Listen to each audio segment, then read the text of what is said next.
Continuação do nosso estudo, enfrentando as tempestades. Segundo, ter fé no poder de Deus. Vou repetir, mas é a continuidade, tá? Quando você está em uma tempestade poderosa, você precisa de um Salvador, ainda mais poderoso. Assim lemos no versículo 25, a quarta vigília da noite, foi Jesus estar com eles andando sobre o mar, que demonstrando de poder incrível. Eu não sei como ele fez isso, talvez ele tenha feito com que as moléculas se unissem para suportar seu peso, talvez ele tenha suspendido temporariamente a lei da gravidade, talvez a explicação mais provável seja que ele se ergueu o suficiente para transbalançar a força da gravidade, como fez a sua ascensão.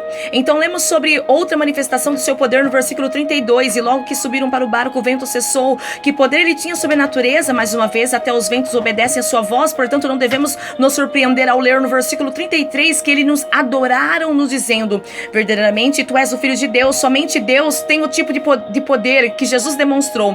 Quando Jesus acalmou a primeira tempestade, Mateus 8, 23, 27, os discípulos disseram: que homem é este? Mas agora seu testemunho claro era: verdadeiramente tu és o Filho de Deus. E o fato que ele aceitou sua adoração indica que ele reconheceu a divindade. Então Jesus demonstrou claramente mais uma vez que ele era o Filho de Deus. O homem não pode andar sobre as águas, mas Jesus pode. Agora há três aplicações que queremos fazer. Primeiro, Jesus estava mostrando sua supremacia sobre qualquer tempestade que enfrentássemos. Jesus mostrou seu domínio sobre tudo o que eles temiam: o vento e as ondas. As ondas que estavam sobre suas cabeças estavam sobre seus pés. E eles também fez o vento cessar. Lembre-se sempre de que Jesus é o maior do que a tempestade que você está enfrentando. Portanto, não importa a provação que você enfrente, Jesus é capaz de ajudá-lo. E em segundo lugar, devemos imitar os discípulos, curvar-nos aos seus pés de Jesus e reconhecer que ele é o Rei dos Reis e o Senhor dos Senhores. E finalmente, assim como ele trouxe a paz aos furiosos da água do mar, também pode trazer paz ao seu próprio coração. Quando você passa por uma tempestade, ele pode acalmá-lo ou acalmar seu coração e trazer paz se você confiar nele. Agora a terceira coisa que você deve fazer em uma tempestade é ter fé na presença de Jesus. Frequentemente sentimos que Jesus nos abandonou, não é? Quando passamos por momentos difíceis na vida, mas para o Filho de Deus, Jesus sempre vem até nós nas tempestades da vida. Ele pode não vir na hora que pensamos que ele deve vir, mas ele virá quando mais precisamos dele. Agora, a princípio, sua presença os aterrorizou. Versículo 23 a 26, a visão de uma figueira caminhando sobre as águas na noite escura e tempestuosa fez com que o seu couro cabeludo se arrepiasse e seus cabelos se arrepiassem. Eles presumaram que ele era um fantasma, pois os homens não andavam sobre as águas. Sem dúvida, eles perguntaram por que o fantasma estava vindo atrás dele. Possivelmente eles pensavam que esta era a aparição, era um mensageiro da morte para eles, mas Jesus não estava vindo para aterrorizá-los, mas simplesmente para ajudá-los, movido por sua impotência nas garras da força, por além de seu controle. Ele estava vindo para acalmar seus medos, não aumentá-lo. Ele estava vindo para reassegurá-los de sua presença. Agora observe como Jesus o confortou no versículo 27.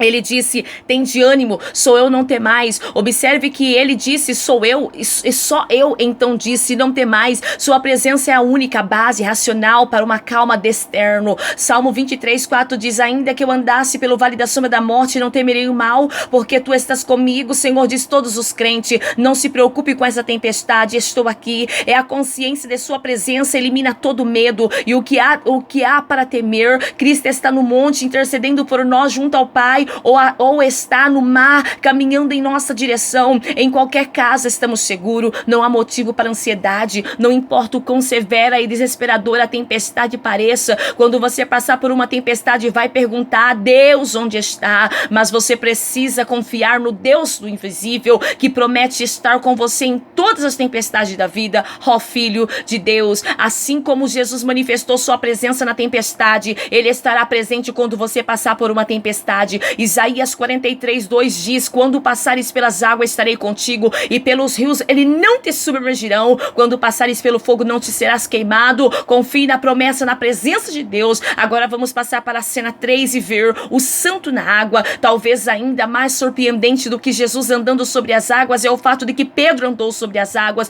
Uma pessoa muito interessante, esse Pedro. Ele parece não fazer nada pela metade. Quando ele é bom, ele é muito bom. Quando ele ele é mau, ele é muito mau. Quando ele se arrepende, ele chora amargamente. Ele passa da confiança à dúvida da profissão clara e aberta de Jesus como Cristo, a repreensão desse mesmo Cristo. Ele mudou, deu uma declaração veemente de lealdade para uma negação vil. De modo algum você levará meus pés para, não apenas meus pés, mas também minhas mãos e minha cabeça. Além disso, Pedro era impulsivo. Observe que no versículo 28 está escrito: e Pedro respondeu. Você poderia contar com Pedro para ser o primeiro a responder? Ele tentaria qualquer coisa. Essa impulsividade provou ser um traço negativo em várias ocasiões. Apenas um ano depois, houve a mesma impulsividade quando ele disse: darei a minha vida por ti. João 13:37. A bravura de Pedro durou pouco. Agora observe algumas coisas sobre a experiência de Pedro nesta história. Primeiro, seu discernimento. Pedro era muito exigente. Ele sabia que precisava ter fé para poder caminhar sobre as águas até onde Jesus estava, mas ele também entendeu que a fé deve ser baseada na palavra de Deus. Para uma fé verdadeira e eficaz, a maneira de andar sobre as águas é obter a permissão de Jesus, versículo 28. Então, primeiro ele disse: Senhor, se és tu. Isso não expressa a dúvida, pois pode ser traduzido: visto que és tu, ordena-me que vá até a ti. Mesmo assim, antes de tentar andar sobre as águas, você deve primeiro receber a palavra de Jesus, de que ele o capacitará. A fé sem a promessa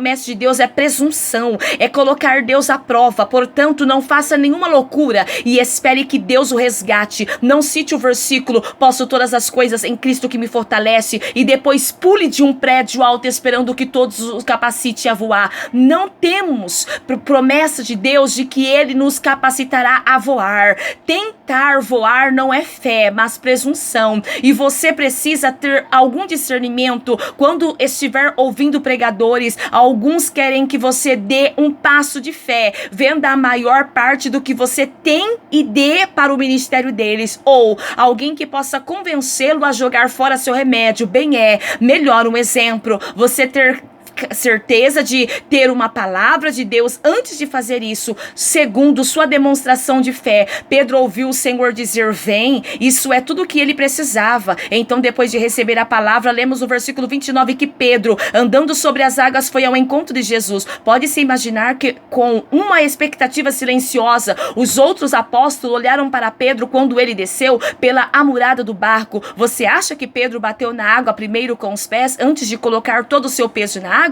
Eu provavelmente teria feito isso, mas não. Pedro acreditou que ele simplesmente saiu impulsivamente do barco para as águas turbulentas. Veja, Pedro não apenas pisou na água, mas primeiro pisou segundo a palavra de Jesus. Sem dúvida, ele estava confiante na habilidade do mestre de permitir que ele andasse sobre as águas. Então, para espanto dos outros discípulos, o impossível aconteceu e ele não afundou. Na verdade, alguns de nossos manuscritos gregos mais antigos indicam que ele foi a Jesus. Autor-se fator consumado, no versículo 28 diz: Pedro disse: Senhor, se és tu, manda-me ir ter contigo sobre as águas. Para ser justo com Pedro, não acredito que ele quisesse se exibir. Ele principalmente queria apenas estar com Jesus. Observe que o seu pedido foi: manda-me ir ter contigo sobre as águas, em vez de mandar ir até ti sobre as águas. Essa tradução é fiel. A ordem das palavras gregas sobre a água era simplesmente a única maneira de chegar a Jesus rapidamente. Da mesma forma, em João 21:7, lemos: após a ressurreição, Pedro saltou do barco e nadou até Jesus. Quando percebeu que ele estava na praia novamente, ele só queria estar com Jesus. Além disso, provavelmente parecia que na tempestade é mais seguro estar na água com Jesus do que no barco sem Jesus. Mesmo assim, devemos desejar estar com Jesus. E de fato, as tempestades da vida frequentemente o levarão para mais alto de Jesus. Dê crédito a Pedro. Qualquer um pode sentar no barco e assistir, mas é preciso uma pessoa de verdadeiramente fé para sair do barco e andar sobre as águas. O poder que a fé pode fazer quando Deus nos dá uma promessa que podemos reivindicar corretamente para nós mesmos. Pela fé, o poder de Jesus fluiu até Pedro e ele foi capaz de andar sobre as águas como Jesus, assim como Pedro foi socorrido